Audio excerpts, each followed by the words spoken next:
Depuis ce matin, je réfléchis beaucoup à la question de la liberté. Qu'est-ce que la liberté? Est-ce que je suis libre? Et si je ne le suis pas, comment le devenir? C'est un sujet hyper important, donc il faut qu'on en parle. Bonjour et bienvenue dans ce 10e épisode de la série Je quitte mon CDI. Commençons par ce qui pour moi n'est pas la liberté. Pour moi, la liberté, ce n'est pas faire ce qu'on veut, quand on veut, comme on veut, parce que si tout le monde faisait ça, ce serait l'anarchie, en fait, ce serait le chaos. Et donc, se laisser mouvoir par ses envies, par ses désirs, par sa paresse aussi, ça ne peut pas être ça, la liberté. Je vais essayer de te prendre un exemple.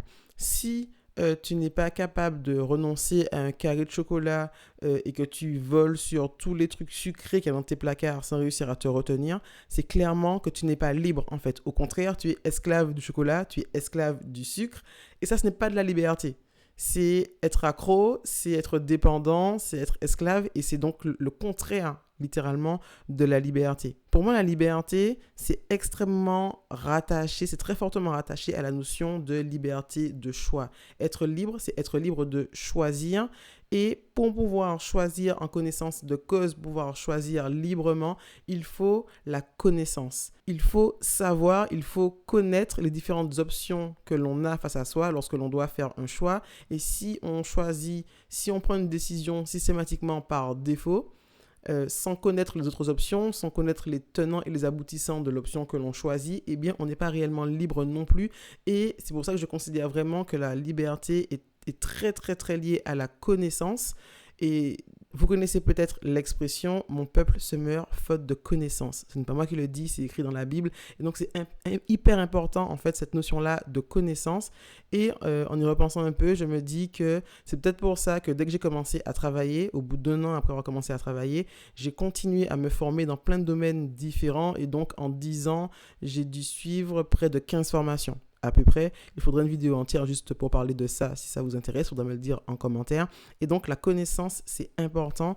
On peut se former par les livres, on peut acheter des formations, on peut se former par sa propre expérience de vie, par aussi l'expérience des autres pour ne pas commettre les mêmes erreurs que les autres. Mais dans tous les cas, la connaissance, c'est hyper important pour pouvoir être libre de ses choix et donc être libre tout court. Et pour revenir à la notion justement d'anarchie, faire ce qu'on veut quand on veut, etc., comme on veut et tout ça, ça, c'est ce qui amène le chaos, c'est ce qui amène l'anarchie. Et en réalité, si on se laisse guider par juste ses envies, sa flemme, sa paresse, ses désirs du moment, ça ne mène à rien en fait dans une vie. Dans une vie, il faut des objectifs et une vision de ce que l'on veut être plus tard, de ce que l'on veut avoir plus tard, s'il s'agit de posséder des choses, mais vraiment d'avoir une idée de ce que l'on veut être plus tard. Et ce sont ces objectifs-là, cette vision-là, qui permet de construire véritablement sa liberté. Comme je disais, se laisser guider par juste ses envies, être accro au sucre et tout ça, c'est pas la liberté, c'est de l'esclavage. Lorsqu'on a une vision et un objectif qu'on veut atteindre, là, on va mettre en place ce qu'il faut autour de soi et créer finalement ses propres règles, si on peut dire ça comme ça, pour atteindre ses objectifs. Et pour pouvoir être libre, il faut en réalité de la discipline. Les gens qui réussissent des choses extraordinaires, si on prend les exemples de grands entrepreneurs, etc., ce sont des gens qui ont énormément de discipline et qui ont aussi fait des sacrifices. La liberté est aussi, même si ça peut paraître contradictoire, voire paradoxal, c'est rattaché à la discipline et au sacrifice. Parce que c'est en s'imposant une certaine discipline qu'on va atteindre ses objectifs et réaliser la vision qu'on a pour sa propre vie. Par exemple, si on reste sur l'exemple du sucre et du chocolat, ne pas grignoter entre les repas ou ne plus manger de bonbons, c'est une forme de discipline que l'on va s'imposer pour ne plus être accro au chocolat ou au sucre, par exemple. Et on devient libre le jour où on est capable de dire, le jour où on est capable de renoncer à un carré de chocolat, le jour où on est capable de dire non à un bonbon. Là, on est libre vraiment de choisir et on n'est plus assujetti à cette addiction du chocolat ou du sucre. C'est vraiment ça la liberté, être capable de prendre des décisions en connaissance de cause et savoir dire non. Si tu es capable de dire non à du chocolat, en fait, tu n'es pas libre. Si tu sais dire non, sais dire oui, avec ta tête plutôt qu'avec juste ton estomac, là, tu es libre en fait. Et c'est ça que je veux développer dans ma vie, une discipline, celle que je vais m'imposer, mais qui sera en accord avec mes valeurs, en accord avec mes convictions, en accord surtout bien évidemment avec les objectifs que je veux atteindre dans ma vie. Et donc, faire des efforts, ça fait partie du chemin vers la liberté. Et si on s'imagine qu'être libre, c'est juste être posé là et ne rien faire, c'est pas forcément ça, en fait, en réalité. Si on peut avoir le luxe de l'oisiveté, de ne rien avoir à faire et de se poser là, pourquoi pas? Mais je ne suis pas sûre que c'est la vraie liberté. Et pour revenir du coup au sujet finalement de cette série, je quitte mon CDI, je vivais en réalité mon CDI comme une prison. Pas parce que ça se passait mal, pas à cause de mon métier, ni de mes missions, ni de mon travail, mais à cause du CDI en lui-même en fait. Je le vivais comme une prison parce que j'étais accroché à ce qu'on appelle communément la sécurité de l'emploi. Donc tu es en CDI, c'est très bien, tu as ton salaire qui tombe tous les mois, donc clairement c'est de la stabilité, c'est de la sécurité. En plus tu as des charges, un loyer à payer ou un prêt immobilier à rembourser, des enfants, etc. Et donc tout ça c'est stabilité et sécurité. Mais c'est pas ça la liberté. En tout cas, pour moi, ce n'était pas ça la liberté. Et ça a été extrêmement difficile de sortir de ça pour me dire que la liberté, en tout cas celle qui me convient vraiment, est peut-être ailleurs. Et ce n'est qu'une fois que c'est pour ça que je me lance dans l'entrepreneuriat. Et c'est une fois que j'aurai été au bout de ça que je pourrais vraiment dire a posteriori, je suis libre en fait. Ma liberté, elle est là et pas dans l'emploi que j'avais avant. Et peut-être que je dirais le contraire, finalement, le CDI, c'était pas si mal.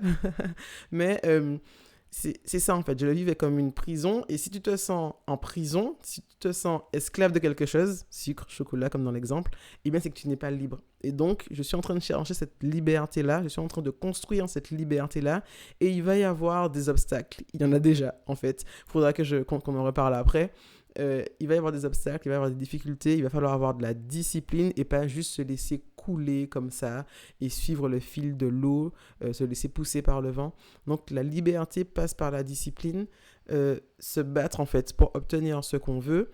Et je reviens encore là à la notion de liberté, mais dans sous un autre angle. Je me rends compte, en y réfléchissant, que tous les projets que j'ai à cœur, qui sont importants pour moi et que je veux réaliser, sont extrêmement liés à la question, à la notion de la liberté. Ce que je veux pour mes clientes, c'est qu'elles soient libres, qu'elles soient plus libres sur un sujet en particulier. Si on prend l'exemple des cheveux, puisque la première activité que j'ai développée, c'est justement le coaching capillaire avec formation, accompagnement et tout ça, comme vous le savez déjà. Ce que je veux à travers ça, c'est donner à mes clientes le choix. Avoir le choix de comment est-ce qu'on va se coiffer, ne pas se sentir obligé de se coiffer de telle manière, ne plus se dire que c'est impossible de se lâcher les cheveux le matin, ne plus être obligé de faire telle ou telle coiffure précisément parce qu'on n'arrive pas à gérer ses cheveux autrement. Et donc, ce que je veux apporter à mes clientes, vraiment, c'est de la liberté. Et tous les sujets qui m'animent, et on en parlera dans d'autres vidéos, j'espère, plus tard, tous les sujets qui m'animent sont liés à ça. Apporter de la liberté et de l'impact. Je veux que ce que je fais aide les autres à être plus libres et que mon travail ait un impact dans la vie des gens. Avant, je travaillais donc dans la recherche contre le cancer, les cancers des enfants, pour cette raison-là, parce que je voulais que mon travail ait un impact dans la vie des gens. Mais comme il s'agit de recherche, la recherche, ça prend du temps, et bien l'impact n'est pas forcément palpable immédiatement. Ça ne veut pas dire que ce n'est pas un beau métier, bien au contraire, mais j'avais besoin de concret. Et en faisant ça, en aidant les femmes avec leurs cheveux, un sujet qui a l'air futile comme ça, mais qui est en réalité beaucoup plus profond pour la femme noire, eh bien, elle gagne en liberté. Et ça, rien que ça, c'est extraordinaire. Et c'est aussi pour ça que je fais hyper attention à mes clientes, à leurs résultats, et que j'ai des témoignages de clientes qui sont satisfaites des résultats parce qu'elles se sentent libres de pouvoir porter leurs cheveux comme elles le souhaitent. J'ai une de mes clientes qui me disait mes cheveux ne font plus ce qu'ils veulent, ils font ce que je veux. Et donc, quand tu acquiers ça, la liberté de te lever le matin et de ne pas se sentir de contrainte par rapport à ça, un élément qui est si important pour une femme que les cheveux, eh bien oui, tu gagnes en liberté et ça contribue à changer ta vie, ça contribue à changer la façon dont tu te perçois, ça contribue à finalement pouvoir marcher la tête haute, les épaules redressées et être fier parce que tu sais faire en sorte que tes cheveux soient un élément de ta beauté. Et pour une femme, c'est important. Et il y a plein d'autres sujets, plein d'autres projets que j'ai envie de mener. Et je me rends compte en y réfléchissant que tout ça est extrêmement lié à la liberté.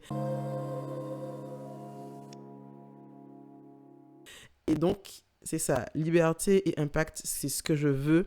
C'est ce à quoi je vais travailler très très dur et pour être libre moi-même et permettre à mes clientes de l'être également. Et donc, ça passera par la discipline, en tout cas pour moi beaucoup, pour que pour elles, le chemin soit beaucoup plus simple, facile et agréable à suivre. J'espère que cette vidéo t'a plu. Je te dis à très bientôt pour une prochaine vidéo.